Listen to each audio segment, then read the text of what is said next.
Ninguém imaginou que o homem que desafiava presidentes, financiava guerrilhas e se proclamava líder dos povos terminaria arrastado pelo pó, implorando entre tubulações enferrujadas.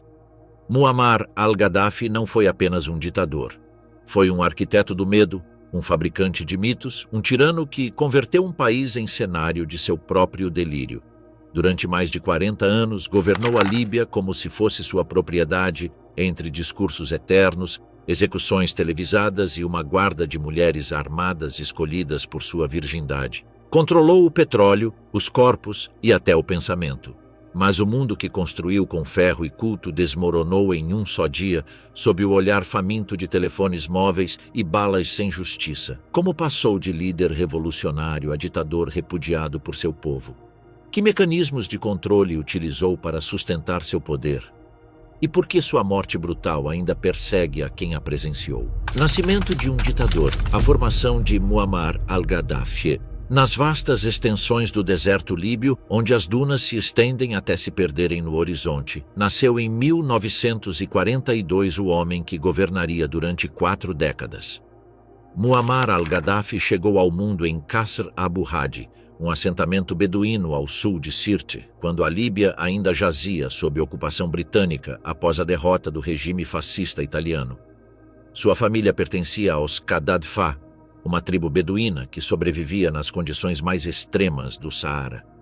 Estes nômades do deserto viviam uma existência precária, deslocando-se com seus rebanhos segundo as estações, sem eletricidade, sem atenção médica e afastados de qualquer vestígio de modernidade. Para as elites urbanas de Trípoli e Benghazi, os beduínos representavam um vestígio do passado, pastores analfabetos apenas superiores aos animais que cuidavam. A vida cotidiana dos Qadadfa transcorria à margem do estado. Dormiam em tendas de lã de cabra, dependiam de poços rudimentares para acessar a água e sustentavam uma economia de subsistência baseada na pecuária.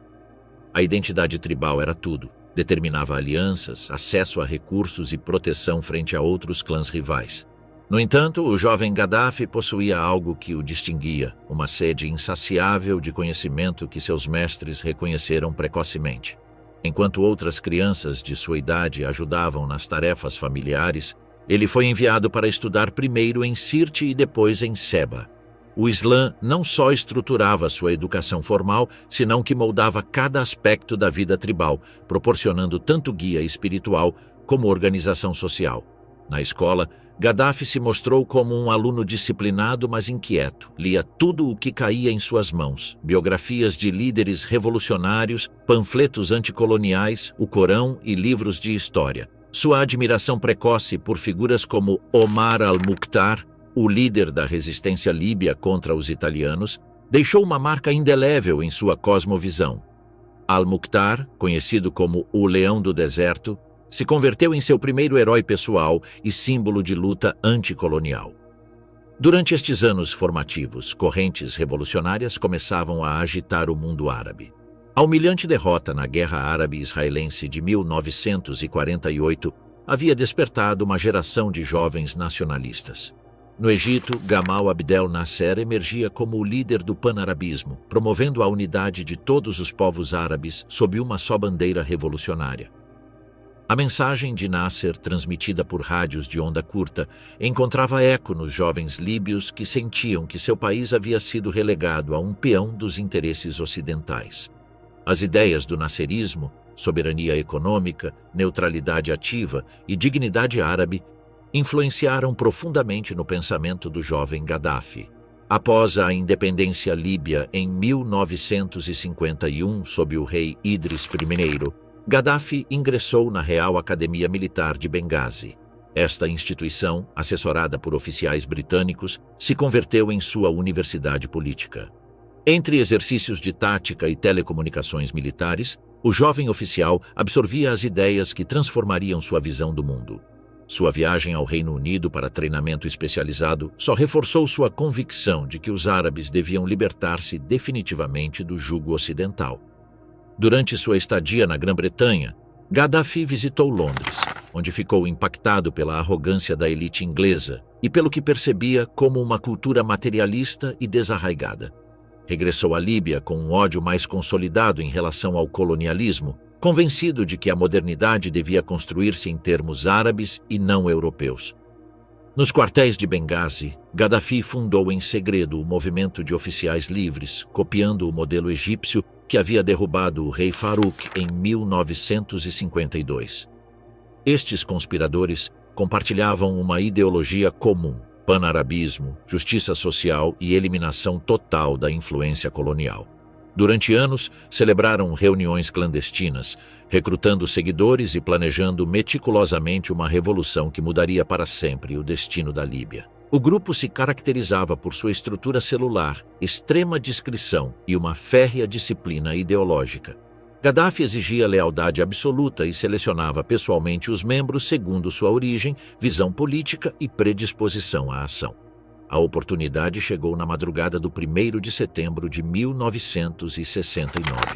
Enquanto o rei Idris recebia tratamento médico no exterior, os oficiais golpistas executaram seu plano com precisão militar. Em questão de horas, tomaram aeroportos, estações de rádio e edifícios governamentais sem disparar um só tiro. Um comunicado radial anunciou o nascimento da República Árabe Líbia e o fim da monarquia.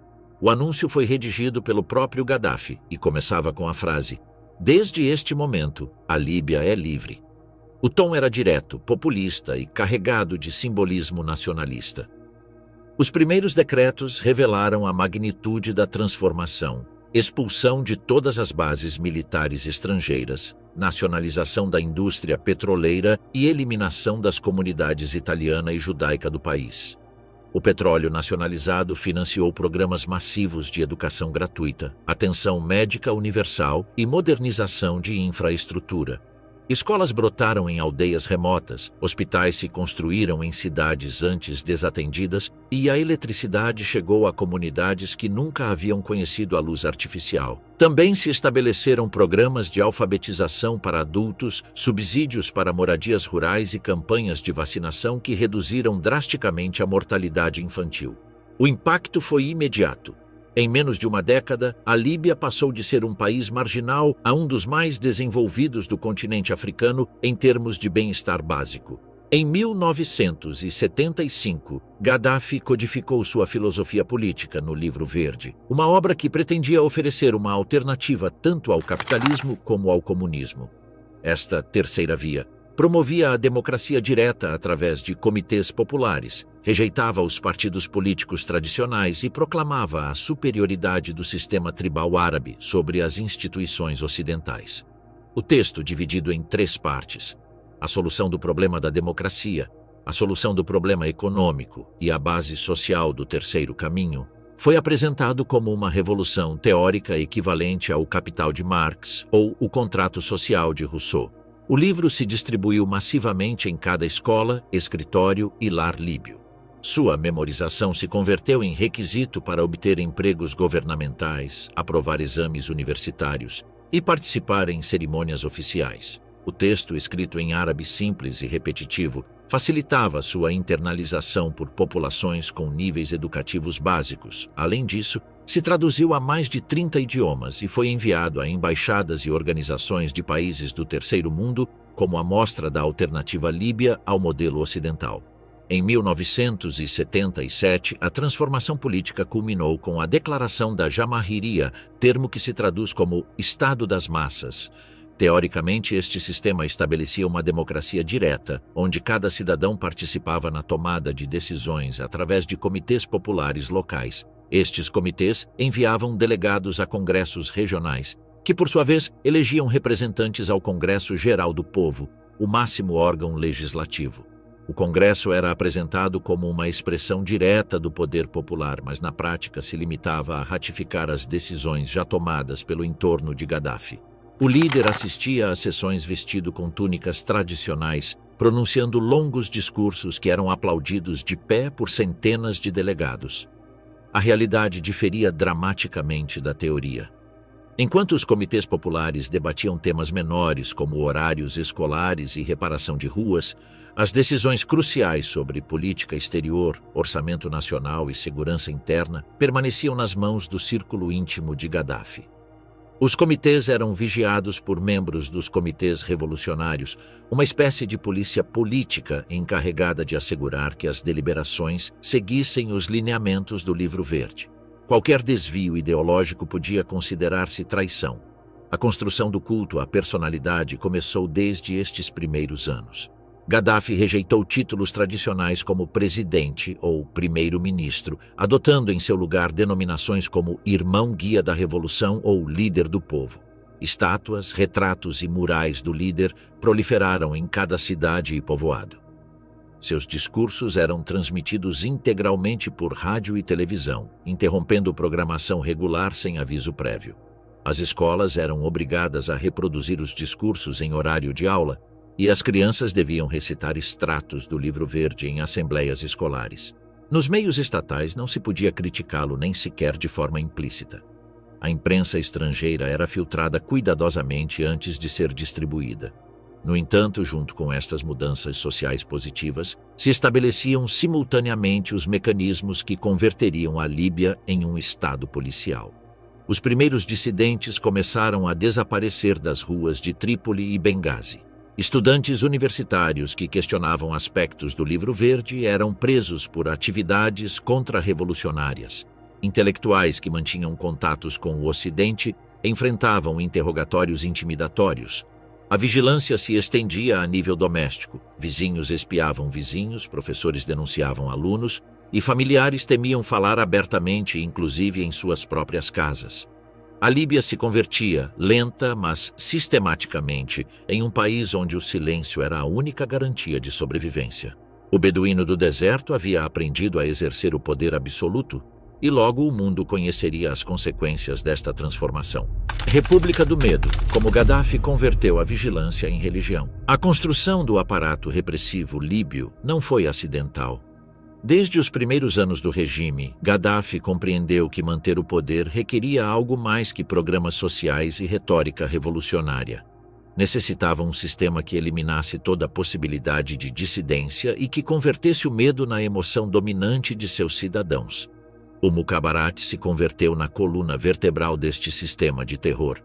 Dirigido por Abdullah Senussi, cunhado de Gaddafi, estes serviços de inteligência desenvolveram uma rede de vigilância que superava em sofisticação a muitos estados policiais da Guerra Fria. Seus tentáculos se estendiam desde universidades até mesquitas, desde hospitais até empresas estatais. Senussi, apelidado o arquiteto do terror, consolidou uma estrutura piramidal que respondia exclusivamente ao líder. Sua proximidade familiar com Gaddafi garantia lealdade absoluta. Sob seu comando, o Mukhabarat não só espiava potenciais opositores, senão que também elaborava listas negras que eram atualizadas semanalmente. Qualquer suspeita bastava para ingressar nelas. A estrutura se dividia em departamentos especializados: vigilância urbana, interceptação de comunicações, infiltração estudantil e operações de detenção. Os agentes documentavam meticulosamente movimentos de cidadãos suspeitos, registravam conversações e compilavam dossiês sobre famílias, empregos e hábitos pessoais. Qualquer expressão de descontentamento podia desencadear uma investigação. Os informes do Mukhabarat chegavam diretamente ao círculo de Gaddafi. Se analisavam inclusive pequenas infrações, piadas em cafeterias, críticas indiretas em poemas, livros estrangeiros achados sem autorização. Nenhum canto da vida cotidiana estava livre do escrutínio estatal. Os comitês revolucionários ampliaram este controle até o nível vizinhal.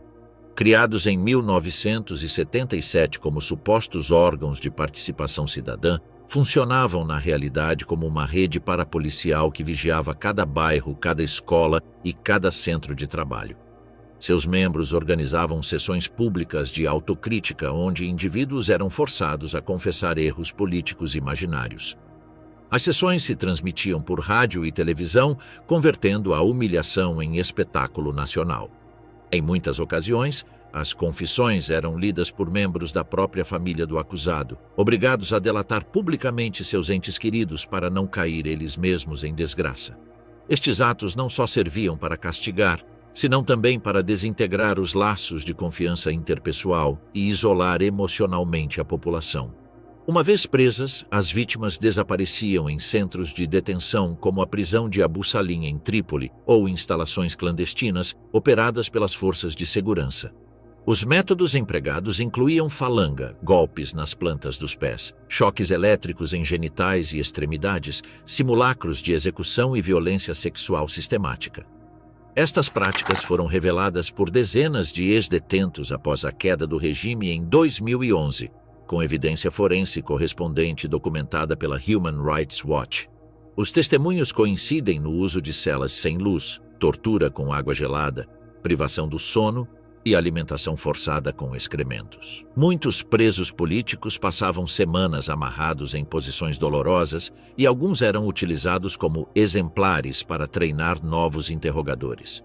O sistema judicial revolucionário eliminou qualquer pretensão de devido processo. Os tribunais revolucionários julgavam dissidentes sem permitir representação legal. Os acusados enfrentavam acusações vagas e impossíveis de refutar: sabotador econômico, agente do imperialismo ou traidor da revolução. As confissões se extraíam sob coerção, com vítimas que admitiam crimes fantásticos para deter a tortura. Os julgamentos se realizavam em tempo recorde.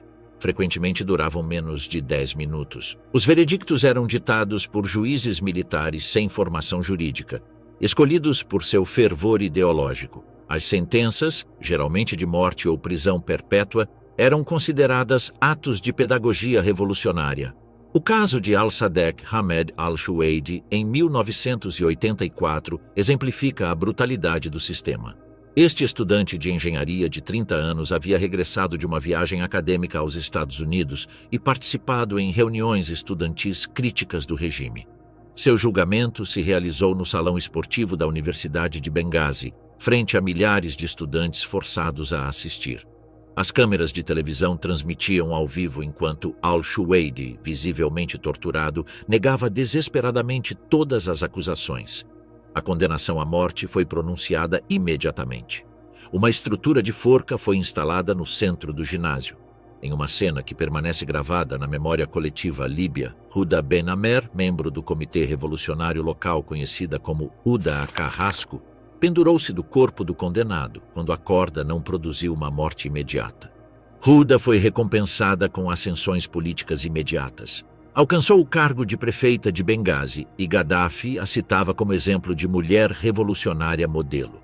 Seu gesto violento foi emitido reiteradamente na televisão como amostra de entrega ideológica. As execuções públicas se institucionalizaram como eventos pedagógicos. Cada 7 de abril, aniversário do início da Revolução Cultural, múltiplos enforcamentos se realizavam em praças públicas e estádios esportivos. A televisão estatal interrompia sua programação regular para mostrar confissões forçadas e as execuções mesmas. Inclusive, crianças em idade escolar eram obrigadas a presenciar estes espetáculos como parte de sua educação revolucionária. Aos docentes se entregavam guias pedagógicos que explicavam como discutir as execuções com os estudantes em aula. Algumas escolas penduravam fotografias dos enforcados nos corredores, junto a cartazes que diziam: "Assim termina o traidor". No imaginário coletivo, o terror se misturava com a rotina escolar. O massacre da prisão de Abu Salim, em junho de 1996, representa o pináculo desta repressão sistemática. Após uma revolta interna provocada por cortes nas rações de comida, os guardas, respaldados por unidades do exército, executaram mais de 1.200 prisioneiros em uma só jornada. Os corpos nunca foram devolvidos às suas famílias. As famílias que exigiam informação sobre o destino de seus entes queridos foram perseguidas e, em muitos casos, também desapareceram. Durante anos, o regime negou a existência deste massacre. Só após a queda de Gaddafi em 2011 começaram a aparecer documentos, gravações e restos humanos que confirmavam os fatos. Alguns corpos foram achados em fossas comuns seladas com cimento em instalações militares abandonadas. Organizações internacionais estimam que mais de 10.000 pessoas foram executadas ou desaparecidas entre 1973 e 2011, sem contar as vítimas de operações militares internas. Para um país com menos de 6 milhões de habitantes, estas cifras representam uma proporção devastadora da população. O impacto foi profundo. Gerações inteiras cresceram em um clima de silêncio forçado. Em muitas famílias, um ou mais membros haviam sido presos sem explicação. Falar do tema equivalia a expor-se. Ainda hoje, muitos líbios ignoram o paradeiro de irmãos, pais ou filhos desaparecidos durante a era de Gaddafi. Guerra encoberta. O regime líbio como arma global. Enquanto construía seu aparato repressivo interno, Gaddafi simultaneamente projetava a violência líbia além de suas fronteiras. Desde princípios dos anos 70, o regime líbio se converteu no patrocinador mais sistemático do terrorismo internacional, transformando o petróleo do Saara em uma fonte de financiamento para grupos armados em 3 continentes. Esta política não era improvisada nem marginal. Estava inscrita na visão ideológica do Livro Verde e nos discursos oficiais, onde se exaltava a luta armada como ferramenta legítima contra a opressão capitalista global. Gaddafi via em cada guerrilha, em cada célula insurgente, uma extensão de sua revolução. A ideologia que justificava este apoio era coerente com a visão revolucionária de Gaddafi. Tudo o que debilitasse as potências imperialistas ocidentais servia à causa da liberação global. A Líbia não só proporcionava dinheiro, oferecia treinamento militar, documentos falsos, armas sofisticadas e refúgio seguro para os terroristas mais procurados do mundo. Através de seu Departamento de Relações Exteriores Revolucionárias, a Líbia canalizava apoio logístico a movimentos considerados irmãos em luta. Este departamento operava em paralelo ao Ministério de Assuntos Exteriores e seu orçamento era secreto, controlado diretamente pelo escritório do líder. Os campos de treinamento brotaram nas extensões do deserto líbio, protegidos pelo exército regular e operados por especialistas em guerra de guerrilhas. Estes complexos ensinavam fabricação de explosivos, técnicas de sabotagem, manejo de armas ligeiras e métodos de infiltração urbana. As instalações estavam ocultas entre bases militares, zonas de exclusão aérea e perímetros vigiados por soldados leais. Instrutores palestinos, vietnamitas e sírios colaboravam nos treinamentos. As sessões incluíam simulacros noturnos, práticas com explosivos improvisados e ensino de contravigilância. A Organização para a Liberação da Palestina recebeu o apoio mais substancial. O exército republicano irlandês encontrou na Líbia um benfeitor generoso. Entre 1972 e 1987, carregamentos regulares de armas líbias chegaram às costas irlandesas. O carregamento mais significativo foi interceptado pelas autoridades francesas em 1987. O navio MV Exund transportava mais de 120 toneladas de armamento militar, incluindo mísseis terra-ar e explosivos suficientes para manter a campanha do IRA durante décadas. As armas incluíam fuzis AK-47, granadas, lança-foguetes RPG-7 e minas antipessoais. Documentos apreendidos no navio revelaram que os carregamentos eram autorizados diretamente pelo Ministério da Defesa líbio. O impacto na capacidade operativa do IRA foi imediato. Os atentados aumentaram em número e letalidade. As Brigadas Vermelhas Italianas e a fração do Exército Vermelho Alemão receberam refúgio e financiamento durante seus anos mais ativos. Terroristas procurados por assassinatos, sequestros e atentados encontravam santuário na Líbia, onde recebiam documentos de identidade falsos e fundos para continuar suas operações. O regime oferecia passaportes diplomáticos líbios, permitindo aos membros destes grupos circular pela África e Oriente Médio sem restrições. Se documentaram pelo menos 7 casos de integrantes da RAF alemã ocultos em Trípoli entre 1982 e 1986. Esta política de apoio ao terrorismo internacional inevitavelmente gerou fricções com o Ocidente. O ponto de inflexão chegou com o atentado da discoteca La Belle em Berlim Ocidental, no 5 de abril de 1986. A bomba, colocada estrategicamente perto do bar onde se congregavam soldados estadunidenses, matou 3 pessoas e feriu mais de 200. O atentado foi planejado desde a Embaixada Líbia em Berlim Oriental, com a ajuda do Serviço de Inteligência da RDA, Stasi, segundo arquivos desclassificados após a reunificação alemã. As vítimas incluíram soldados afro-americanos, o que gerou indignação nos EUA e levou a um clamor público por represálias. As investigações alemãs, respaldadas por inteligência estadunidense, interceptaram comunicações entre a Embaixada Líbia em Berlim e Trípoli, que confirmavam o planejamento e execução do ataque.